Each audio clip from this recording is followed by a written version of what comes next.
미스스한 이야기. 오늘은 135년 전 런던을 공포에 떨게 한 살인마 잭 더 리퍼에 대한 이야기입니다. 세상에서 제일 유명한 연쇄살인마 잭 더 리퍼는 시대를 거쳐 추악함보다는 파격적이고 화려한 이미지로 변해버렸고 이제 뮤지컬, 게임 등 창작의 모티브가 되기도 하죠. 한 달 정도의 짧은 기간에 성을 사고 파는 여자를 최소 5명을 끔찍하게 살해한 잭 더 리퍼는 영원히 풀리지 않을 미제 사건인데도 오랫동안 연구되어 왔습니다. 최근 DNA 분석을 통해 사건의 유력한 용의자가 나오기도 했죠. 아직까지 범인이 나오지 않았기에 잭 더 리퍼라는 이름은 가명입니다. 해석하자면 칼잡이 잭 정도 되는데 잭도 실제 사람 이름이 아니라 우리로 치자면 홍길동 같은 느낌이죠. 먼저 잭 더 리퍼가 나타난 시대 배경은 이렇습니다. 1888년 외부 공격을 막기 위해 성벽을 쌓아둔 영국 런던 발전의 중심지에 시티의 박북동부일 때 이스트엔드는 16세기부터 가난한 노동자들로 붐비는 빈민가였습니다. 안 그래도 붐비는 지역인데 18세기 말 영국에서 시작된 산업혁명으로 철도가 깔리자 외국인 노동자를 포함한 수많은 노동자가 몰려들었고 19세기 후반에는 빈곤, 열악한 위생, 전염병 문제와 함께 범죄가 판치는 최악의 슬럼가가 되었죠. 산업혁명은 자본가에게나 좋았지 노동자의 대우는 최악을 달렸고 그 중에서도 여성과 아이들은 소모품처럼 취급되었습니다. 특히 부모에게 버려진 소녀들은 먹고 살기 위해 몸을 팔 수밖에 없었죠. 당시 런던에만 5,000명이 넘는 성을 사고 파는 여성이 있었고 잭 더 리퍼가 출몰한 이스트엔드의 율락과 화이트 채플에만 1,200명이 넘었습니다. 잭 더 리퍼의 첫 범행은 1888년 8월 31일에 일어나죠. 희생자는 메리앤 니콜스라는 여성으로 당시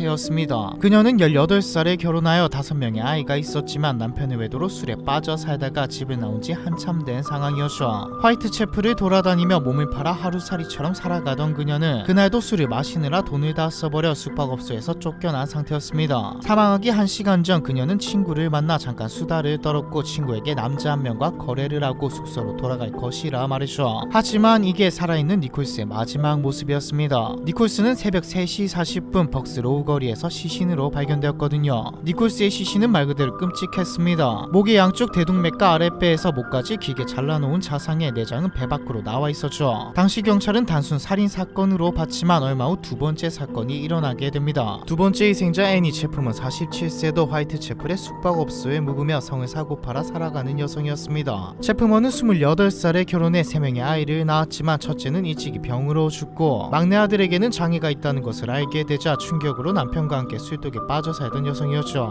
남편까지 버리고 홀로 런던으로 도망친 채플먼은 꽃을 팔거나 재봉리를 하다가 돈이 안 되자 몸까지 팔게 된 상황이었습니다. 첫 범행이 일어난 지 8일이 지난 9월 8일 새벽 5시 반 채플먼은 술을 마시다가 돈을 벌기 위해 어두운 뒷골목에서 어떤 남성과 이야기를 하고 있었죠. 목격자의 증언에 따르면 채플먼과 대화를 나누던 남성은 상당히 비싼 옷을 입고 있었다고 합니다. 여느 때처럼 남성과 밤을 보내러 가겠거니 했지만 약 30분 후 채플먼은 처참한 시신으로 발견되죠. 채플먼도 첫 번째와 마찬가지로 처참한 상태였습니다. 목에 멍이 든 것으로 보아 먼저 목을 졸라 죽인 뒤 시신을 훼손한 것으로 보였죠. 특히 채플먼의 시신은 자궁과 방광이 없어진 상태였습니다. 이때부터 연쇄 살인으로 사람들의 주목을 받기 시작하죠. 칼로 시신 일부를 도려내는 게 정육점 종사자를 연상케 해 가죽 앞치마라 불렸습니다. 잭 더 리퍼라 불리게 된 것은 세 번째, 네 번째 사건이 일어난 후이죠. 세 번째 살인이 일어나기 3일 전인 9월 27일 런던의 한 신문사에 자신을 범인이라 칭하는 인물이 보낸 편지가 도착합니다. 일명 디얼 보스 레터라고 불리는 편지죠. 디얼 보스로 시작하는 이 편지에는 경찰에 대한 도발과 조롱, 여성에 대한 혐오, 살인을 멈추지 않을 거고 다음에는 귀를 잘라서 보여주겠다는 살인 예고가 적혀 있었고 스스로를 잭 더 리퍼라고 칭하고 있었죠. 신문사는 이 편지를 경찰에 넘겼으나 경찰은 그렇게 큰 관심을 가지지는 않았습니다. 누군가의 장난이라 생각했거든요. 9월 30일 화이트 채플에서는 두 여성의 시신이 잇따라 발견됩니다. 먼저 발견된 것은 당시 44세의 엘리자베스 스트라이드라는 여성이었습니다. 23살 때 13살 연상의 남자와 결혼했지만 남편이 먼저 죽는 바람에 가부가 된 스트라이드는 홀로 화이트 채플에 건너와 낮에는 청소를 하고 밤에는 몸을 팔아 살아가고 있었죠. 사건 당일 스트라이드는 평소처럼 일을 하러 밤거리로 나섰고 새벽 1시에 시신으로 발견됩니다. 그리고 불과 45분 뒤 순찰 중이던 경찰은 네 번째 피해자의 시신을 발견하게 되죠. 네 번째 피해자는 당시 43세였던 캐서린 에도우즈라는 여성인데 런던에서 만난 남자 사랑에 빠져 아이를 3명이나 낳았는데도 자식을 버리고 도망친 후 새로운 남자와 동거를 하고 있었죠. 스트라이드가 시신으로 발견된 1시경 에도우즈는 만취 상태로 구치소에 연행되었다가 풀려난 시점이었습니다. 에도우즈의 시신은 두 번째 피해자처럼 난도질 당해 있었죠. 그리고 편지에 예고된 대로 오른쪽 귀 일부도 잘려나가 있었습니다. 그런데 이게 모두 잭 더 리퍼의 짓이라면 스트라이드를 죽이고 달아난 뒤 15분 거리에 있는 마이터 광장까지 이동해 30분 만에 에도우즈를 다음 상대로 정하고 온 힘을 다해 저항하는 그녀를 죽인 후 정확히 신체를 훼손했다는 말인데, 시간상 이 모든 범행을 불과 10분 사이에 해냈다는 말이 듭니다. 범행이 편지의 내용과 똑같이 일어나자 경찰은 편지가 진범이 보낸 것이라 판단하고 편지를 공개하죠. 하지만 딱히 소득은 없었습니다. 오히려 안 좋은 일만 더 생겨났죠. 수많은 가짜 잭 더 리퍼가 나타났거든요. 수사국에는 수많은 잭 더 리퍼 사칭 편지가 날아왔고 정체불명의 연쇄 살인마는 원하는 이름과 유명세를 얻게 되었습니다. 경찰은 범인이 의학적 지식을 가졌을 것이라 추정했습니다. 일반인이 했다고 생각하기에는 어둠 속에서 너무 정확하고 빠르게 장기를 적출했기 때문이죠. 사칭 편지를 보내고 잭 더 리퍼 행세를 했던 가짜들은 모두 잭 더 리퍼처럼 시신을 훼손할 만한 지식은 없었습니다. 그래서 용의자로 잡히더라도 금방 풀려났죠. 잭 더 리퍼의 5번째 범행은 11월 8일에 일어났습니다. 피해자는 메리 제인 켈리로 당시 25살이었죠. 16살에 강부와 결혼했다가 폭발사고로 남편을 잃고 과부가 된 이후 화이트 채플에 건너와 일하면서 생계를 이어가고 있던 여성이었습니다. 흉흉한 일이 자꾸 일어나는 게 무서워 일을 못하고 있다가 방세가 밀려 어쩔 수 없이 방에 손님을 맞이한 게 화근이었죠. 켈리를 발견한 것은 방세를 받으러 그녀를 찾아간 집주인의 지인이었습니다. 문을 두드려도 반응이 없자 화가 나 창문을 깼는데 방 안은 온통 피바다였죠. 게다가 심장은 아예 사라져버렸을 정도로 상태가 좋지 않았죠. 이날을 계기로 잭 더 리퍼의 범행은 멈춥니다. 사실 정말 그가 살인을 멈췄는지도 죽인 사람이 5명 뿐인지도 알 수는 없습니다. 잭 더 리퍼의 범행에는 몇 가지 공통점이 있는데 이 공통점들이 발견된 범행은 멈추었다는 말이죠. 공통점은 이미 여러분도 알고 계십니다. 범행에 수술용 칼 같은 날카로운 흉기를 사용했고 어두운 밤에만 나타나 몸을 파는 여성만 골라 죽였고 비슷한 자상 부위 대부분 장기를 적출했다는 것이죠. 당시는 과학 수사가 발전하지 못했던 시기로 지문 확보조차 어려웠습니다. 범인은 총 3번에 걸쳐 편지를 보냈고 신장은 아주 맛있었다는 등 잡아볼 테면 잡아보라고 경찰을 조롱했죠. 사실 편지도 글씨체나 단어 스펠링의 정확도도 매번 달랐기 때문에 정말 범인의 것인지 아직도 모릅니다. 극대노한 빅토리아 여왕이 반드시 범인을 잡으라 명했던 터라 경찰은 프리메이슨이나 왕실 관계자들까지 쑤시고 다녔지만 결국 범인은 잡지 못했죠. 수많은 용의자 중 아론 코스민스키라는 남자가 유독 의심을 받기는 했죠. 1880년대 초반에 유대인 바케리피의 폴란드에서 런던의 화이트 채플로 건너온 폴란드계 유대인이었는데 여성 혐오에 사로잡혀 있던 코스민스키는 자신의 누이를 칼로 공격하다 정신병원에 감금되었고 1919년쯤 생을 마감했습니다. 어찌되었든 잭 더 리퍼 사건은 영구 미제 사건으로 남게 되었고 수많은 미디어에 나오며 가장 유명한 연쇄살인마가 되었죠. 그러다 2014년 오랜 기간 잭 더 리퍼 사건을 추적해온 영국의 사업가 러셀 에드워즈는 네이밍 잭 더 리퍼라는 책에서 다시 한번 코스민스키를 사건의 진범으로 지목합니다. 이때만 해도 그냥 추리였죠. 그런데 2007년 경매를 통해 4번째 피해자 에드우즈의 사망 현장에서 발견된 스카프를 입수해 리버풀 존 무어 대학의 스카프에 묻은 잭 더 리퍼의 치알과 코스민스키의 후손의 DNA 대조를 의뢰하죠. DNA는 일치했습니다. 하지만 스카프가 정말 피해자의 것인지 확실하지 않고 핵 DNA가 아닌 상대적으로 신뢰도가 낮은 미토콘드리아 DNA를 사용했다는 점도 증거로 보기 힘들다고 판단되었죠. 이렇게 해서 잭 더 리퍼 사건은 현재도 영구 미제 사건으로 남아있습니다. 끔찍한 연쇄살인마가 미디어에서 미화되는 것은 한 번쯤 생각해보는 게 어떨까라는 생각이 드네요. 미화된 범죄자를 보고 멋있다고 생각하는 사람이 있을 수도 있으니까요. 잭 더 리퍼에 대한 이야기 이번 편은 여기까지입니다.